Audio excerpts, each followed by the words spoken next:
Subscribe to our YouTube channel and press the bell icon to get the latest updates.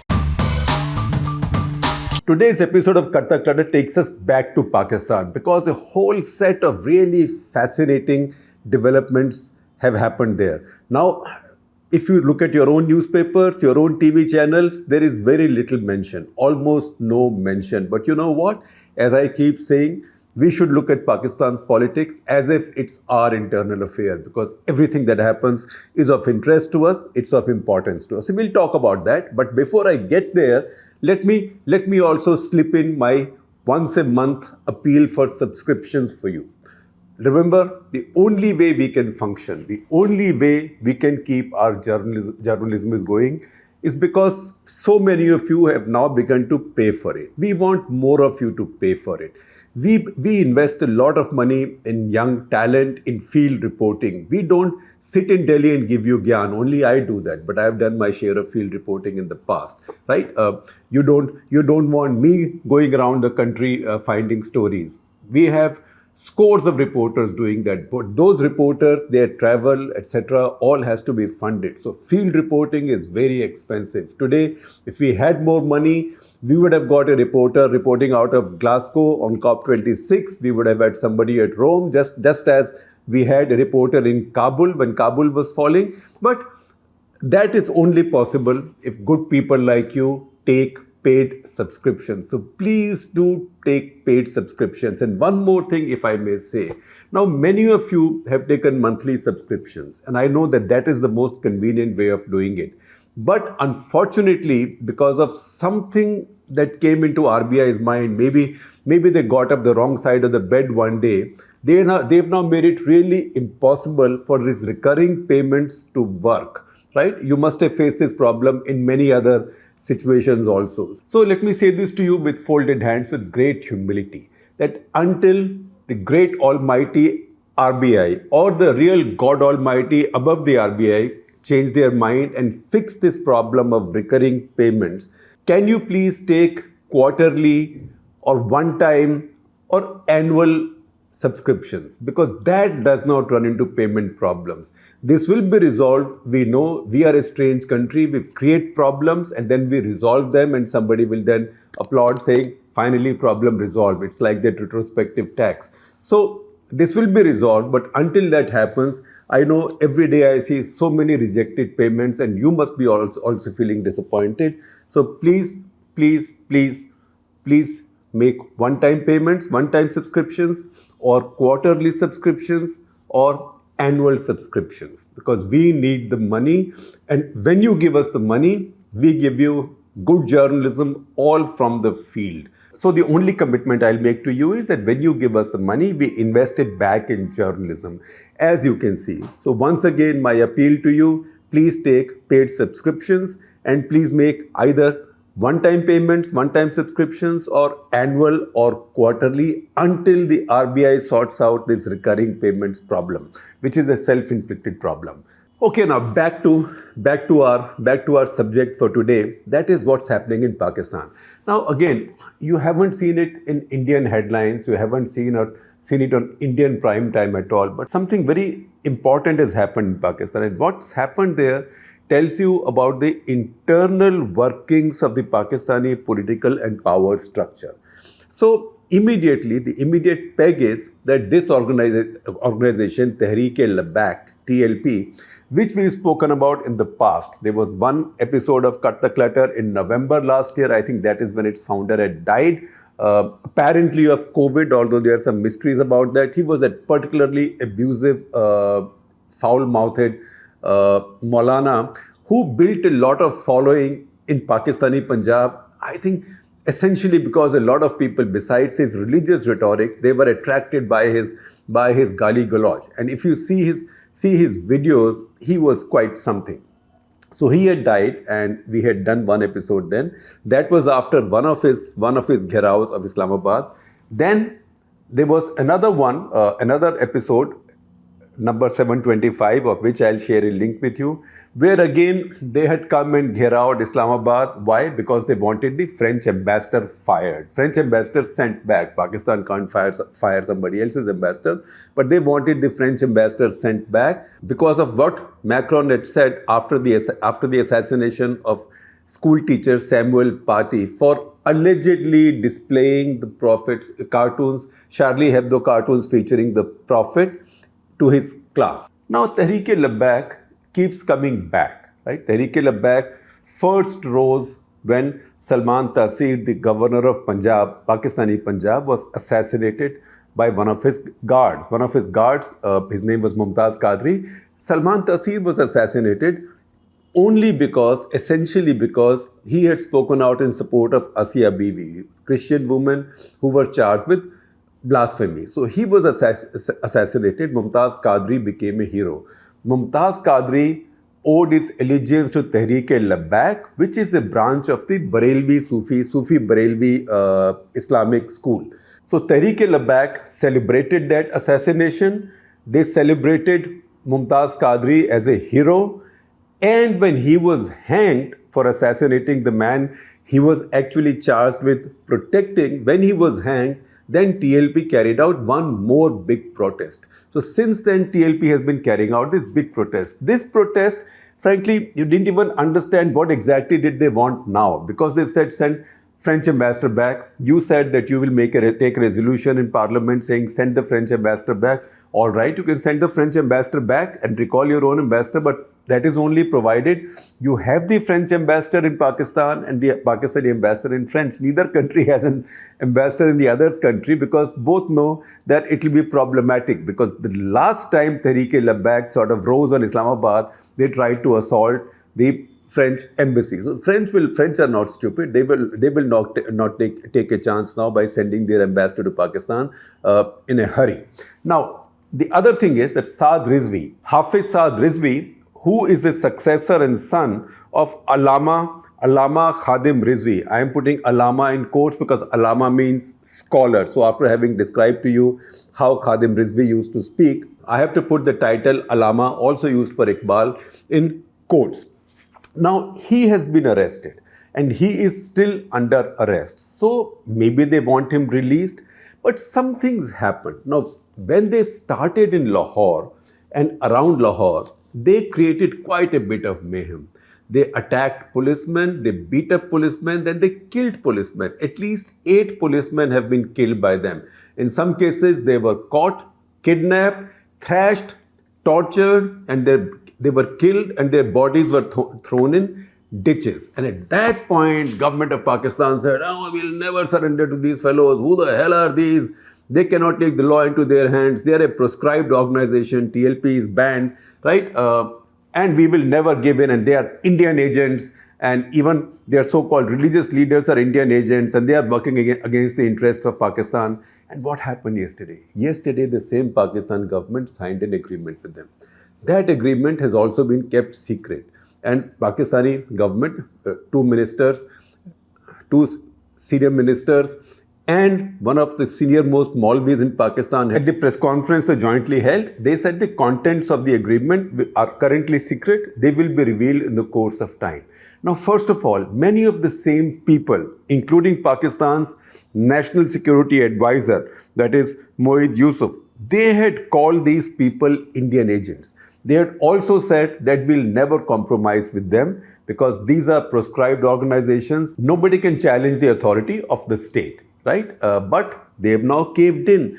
Interesting thing is, the government in Pakistan, elected government, caving in to organizations like Tehreek-e-Labaik is not new, because, they caved in before them big time in 2017 when Nawaz Sharif's party was in power. He was no longer in power. Shahid Khaqan Abbasi was prime minister.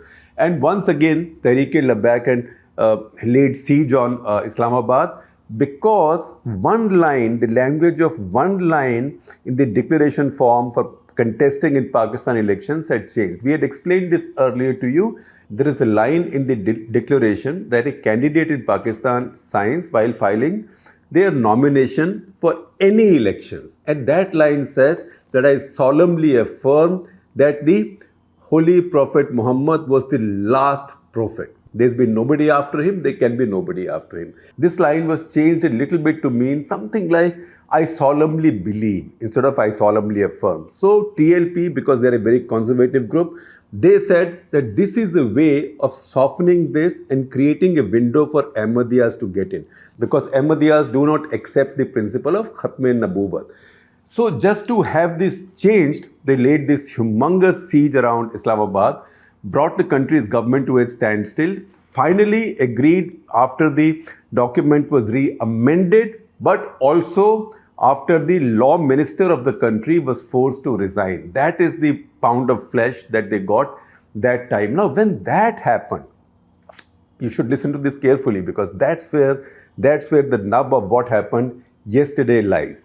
When that happened, that case also went up in the court, and a two-judge bench on Pakistan's Supreme Court spoke out on the dharna, etc. But one of the judges there, this prominent judge, he said that, look, it's quite clear that all this would not have happened if we did not have the support of one army general.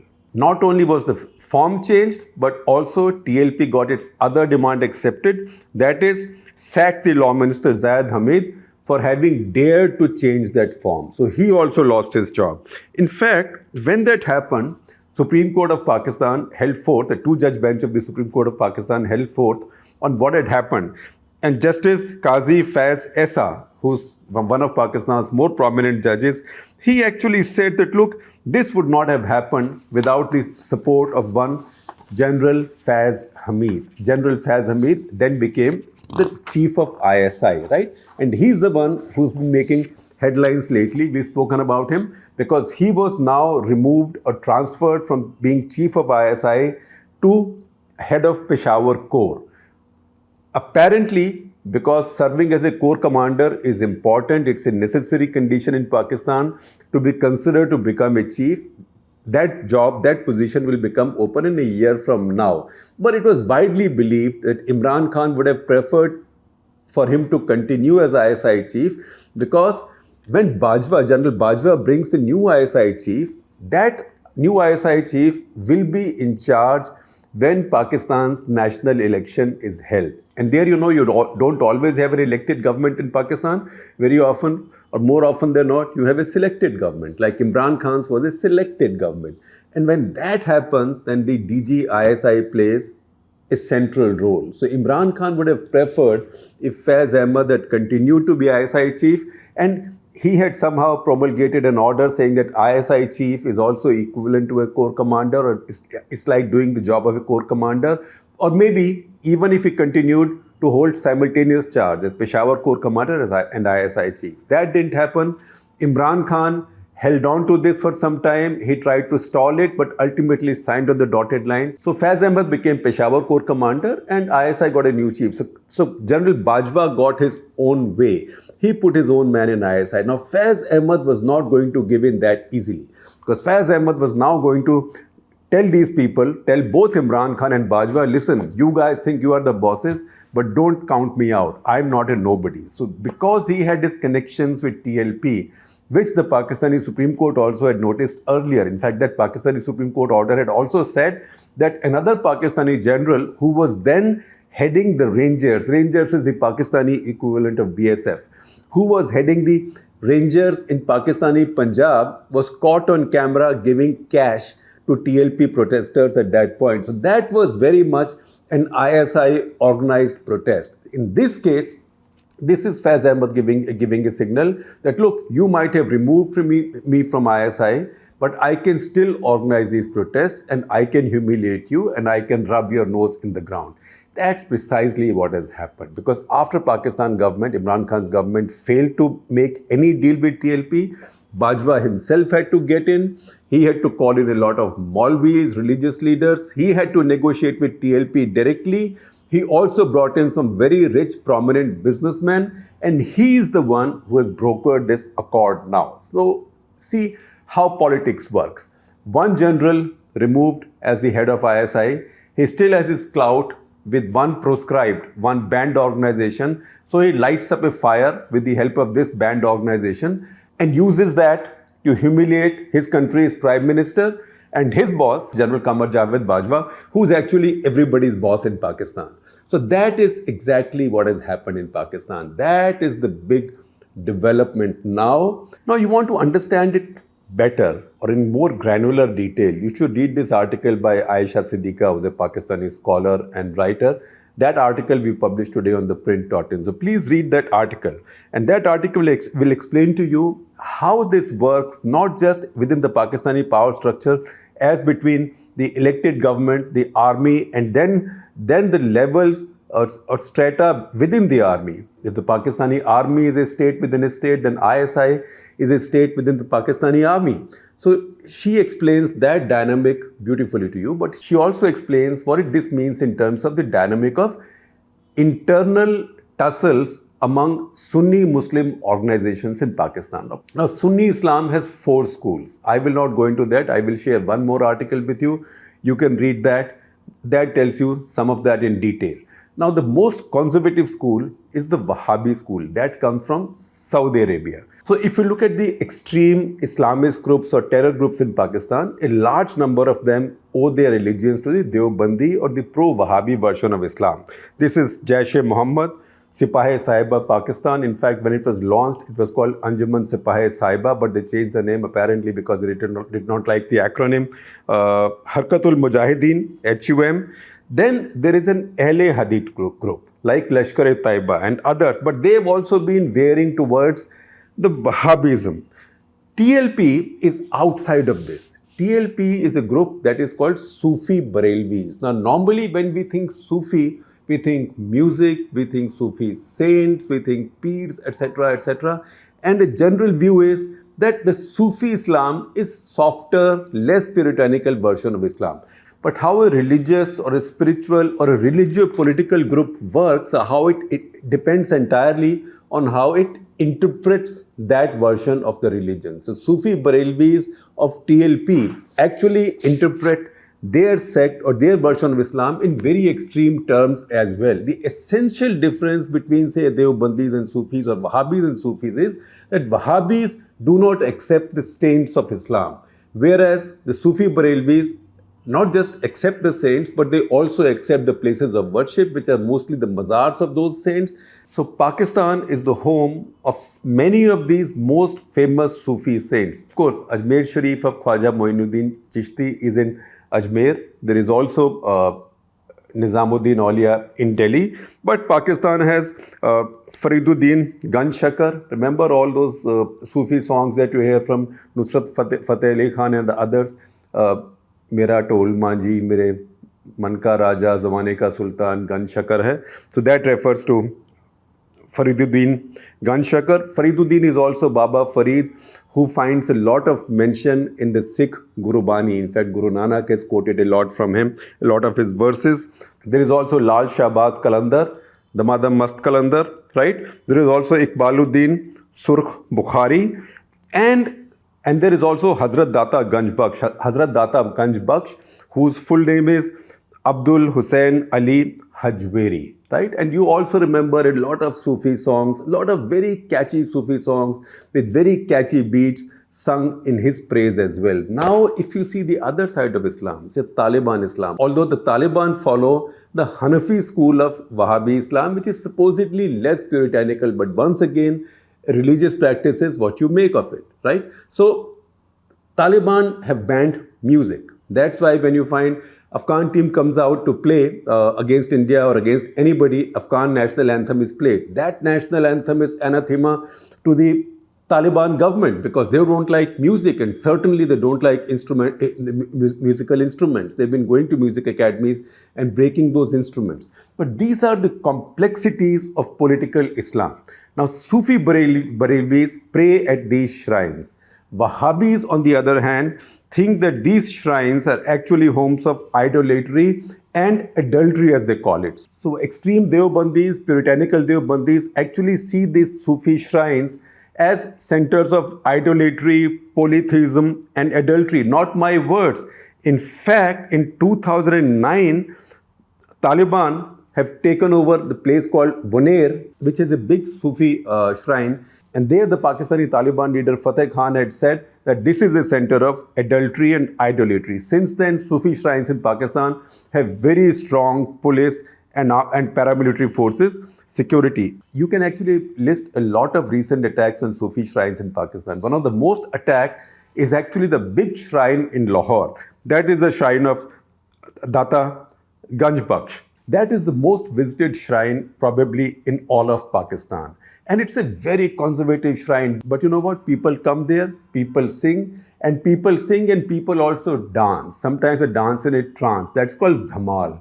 That's part of the Sufi practice. Once again, the Wahhabi right does not like that, and they've been attacking them. Tehreek-e-Labaik's founder, on the other hand, considers Data Ganj Baksh Hajweri as the patron saint of Lahore and also the biggest leader in a way of Pakistan as it exists now. Now you might have seen that very often, I think thrice it has happened, Tehreek-e-Labaik people go and damage Maharaja Ranjit Singh's statue, particularly the sculpture where he's sitting on a horse, because I think it says Sher-e-Punjab. And you will find videos where Khadim Rizvi says, "Oh, kaun si Sher-e-Punjab? Je oh Sher-e-Punjab si, te Data Ganj Baksh Hajweri kaun si?" Right? So Data Ganj Baksh Hajweri is a real Sher-e-Punjab. But that shrine itself has been attacked twice by human bombers. Once in 2010 and in 2019, on both occasions taking a lot of lives. More than 10 lives were lost in 2019 and 2010. At least 37 were killed and many more injured. Then you have the shrines of other Sufi saints.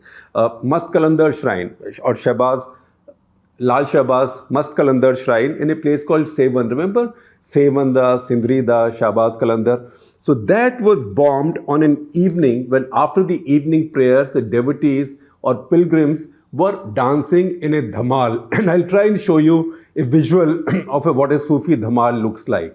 And these human bombers came and blew themselves up and threw grenades saying that what you're doing is un-Islamic, it is idol worship, you're praying to a human being who lies buried here, and you are indulging in heretical practices because that is what music is. So they were bombed in 2017, 16 Feb 2017, where 90 persons were killed. So this has now gone on for some time. In the middle of all this, you have the rise of this Sufi Barelvi group. Now the essential difference between this and the other groups is that unlike all the other groups, Jaish-e-Mohammed, Lashkar-e-Toiba, Lashkar-e-Jhangvi, Sipahi-Sahiba Pakistan, unlike any of those other groups, this one does not carry out any terror acts in any other country. Their focus is on Pakistan because they want to play a role in determining who gets the power in Pakistan. So in the past, the ISI used them to get Nawaz Sharif out, and they did that successfully. Then they did that to get Nawaz Sharif's successor of his own party out. They did that very successfully. Then they used them again to weaken the authority of Imran Khan very successfully. Now it looks like the outgoing ISI chief has done the same thing. He's used the same group to undermine the authority both of his prime minister and his serving chief. Now what will happen? Once again, if I read Aisha Siddiqa, she said they will use the powers that be, that's ISI and army, will use this group as long as it suits them, because right now they seem to be more in their control than say Jaish-e-Mohammed and the rest, and they are not a global terrorist organization, so they did not bring the FATF threat over Pakistan.